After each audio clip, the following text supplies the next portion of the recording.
Welcome back. The Isabella Center for Rehabilitation and Nursing Care in Upper Manhattan is making a call out for volunteers for their friendly visiting program. This program matches volunteers with older adults living at home to help address social isolation and loneliness. Joining me now to discuss this program is Deirdre Downes, the Director of Social Work for MJHS Isabella Center for Rehabilitation and Nursing Care. Deirdre, thank you so much for joining us. Thank you. Thank you for welcoming me. So just to start off, can you tell me a little bit about what is the Friendly Visiting Program and how it is affiliated with MJHS Isabella Center? I'd be happy to. MJHS Isabella Center for Nursing and Rehabilitation Care has received funding from the New York City Department for the Aging, which the idea is to address social isolation and loneliness of older adults who are living in their apartments and may not be able to get outside. So to do that, we have a case management program where case managers identify individuals who might need and benefit from a friendly visitor. And then we have an individual who matches volunteers with individuals based on their interests, and she will bring them to the person's home to make the match. And if the match works, which it mostly does, they will do friendly visiting together, whether it is over the telephone for telephone reassurance.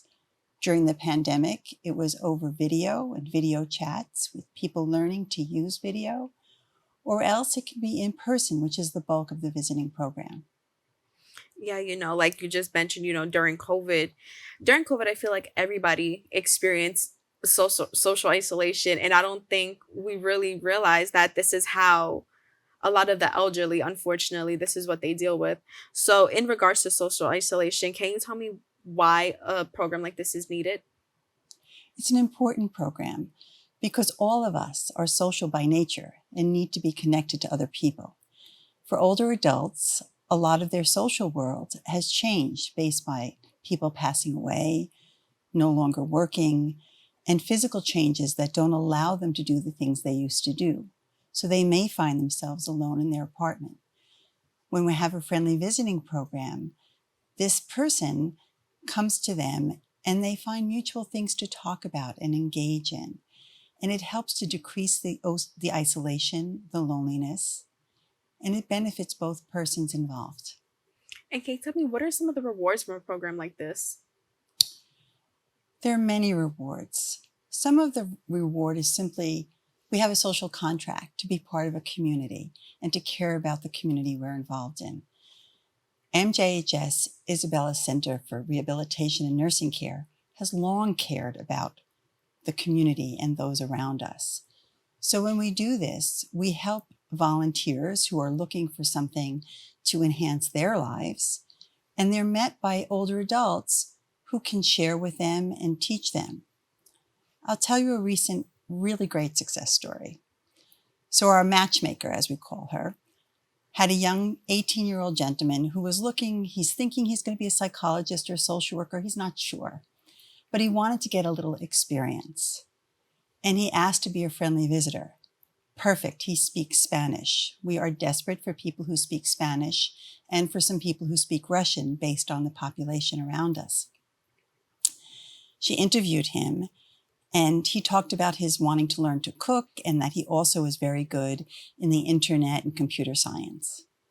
She brought him over to meet this individual, and at first they were both a little hesitant, but she did some quick questions like an icebreaker, got them to talk to one another. Eventually, the older adult taught him how to cook, and she learned how to use the internet. She learned how to use the tablets. The New York City Department for the Aging gave out tablets during COVID. So he's going off to college and they will continue to FaceTime and be connected to one another. So it's a benefit for both people involved and a wonderful thing for the matchmaker who feels good about the match that she made. Oh my God, that's so amazing. It's a great story. It is. It really, really is. Because, I wanted to ask, what were the benefits to both sides? But you very much just beautifully explained it with that story, But also when it comes to this, when it comes to the matchmaker in particular, how exactly does she do the matchmaking? Is it a compatibility test that a lot of us took as kids? What is that process like? It's a great question. What she does is she interviews people who she puts out flyers all over the community. And then she interviews them, and she's looking for someone who's got good energy, someone who just seems to want to be connected to people. And then she checks references. And then our case managers from the case management program, which is serving older adults who are alone in their apartments, they will let her know who's looking for a friendly visitor, and they'll have something of their profile. And so our friendly visitor looks at this and matches. She does a background check, a criminal background check on every visitor for safety. We check references.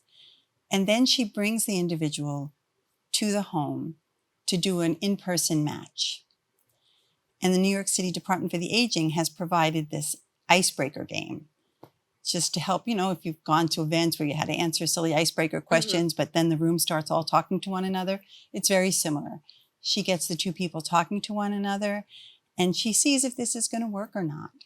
And overwhelmingly, the matches have worked out very, very well. And some of them have been going on for years. That's great. And is this kind of why you guys look for volunteers specifically? Because, when you have maybe a set staff, you don't always know you don't always know who you're working with, but you kind of know them enough that it's like, okay, we don't know if this one person's going to resonate with another person. So is that kind of why you guys outsource for volunteers to, make sure everybody gets a match?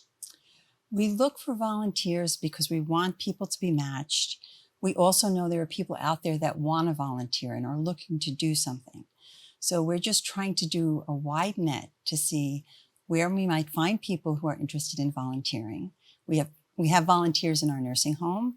They are from the local high school because Isabella has been part of the community for well over 100 years and has been engaged. And now we see this great need for older adults who are in their own apartments. And since we have a case management program where they are serving these older adults, they have helped to identify who really needs to have more services so they're not isolated and lonely. I see. And so for those who may want to volunteer, can you tell us what are some things that you look for, maybe some qualifications, if any, for your volunteers?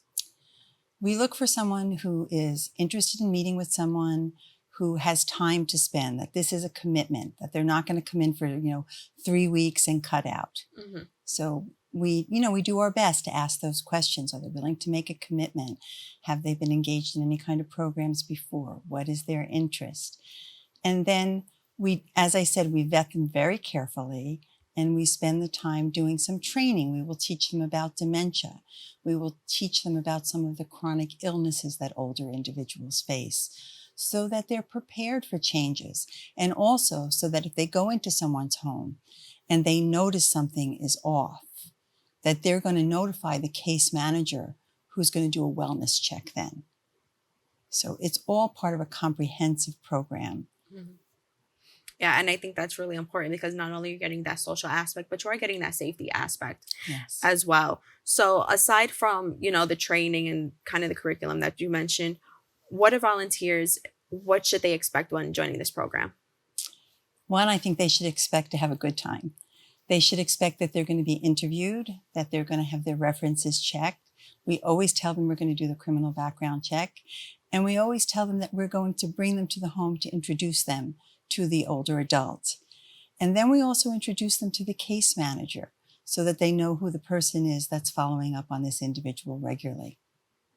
And, with that, can you tell me a little bit about how this experience helps create stronger relationships in the community? Absolutely. So a community is all about fellowship. It's about knowing that I care about my neighborhood, I care about the people in it. So Isabella Geriatric Center has opened our doors for years, where we have graduations, we have community programs, we have meetings. This is more of saying we care about older adults in the community. We care about people who are looking to make matches, to volunteer, to meet other people. And we're there. We're a large employer of the Washington Heights area. It helps people learn about MJHS Isabella Rehabilitation and Nursing Center and the services we provide and our community-based programs. Yeah, absolutely. And when it comes to both volunteers and the elderly, can you tell me what is the reception? What is the feedback that you get from them from this program?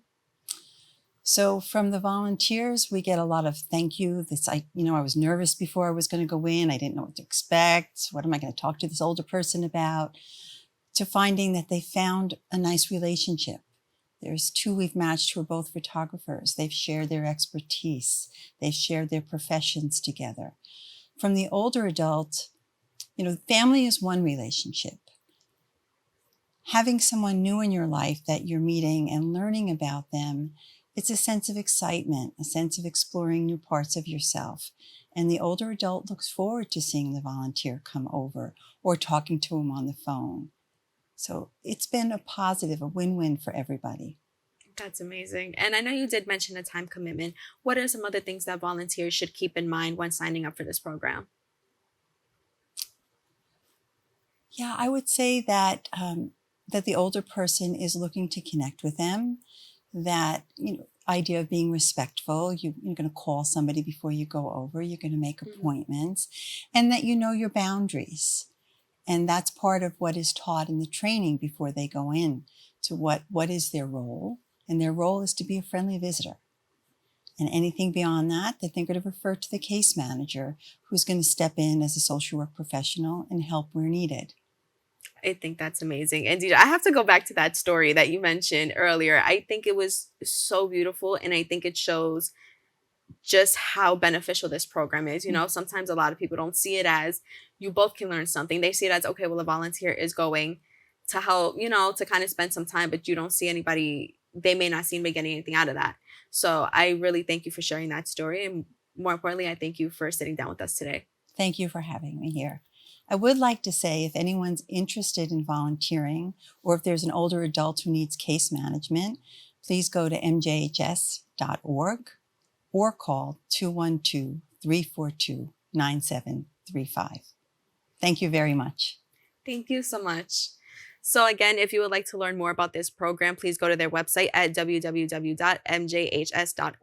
We have to take a quick break, and we'll be back with more open right after this.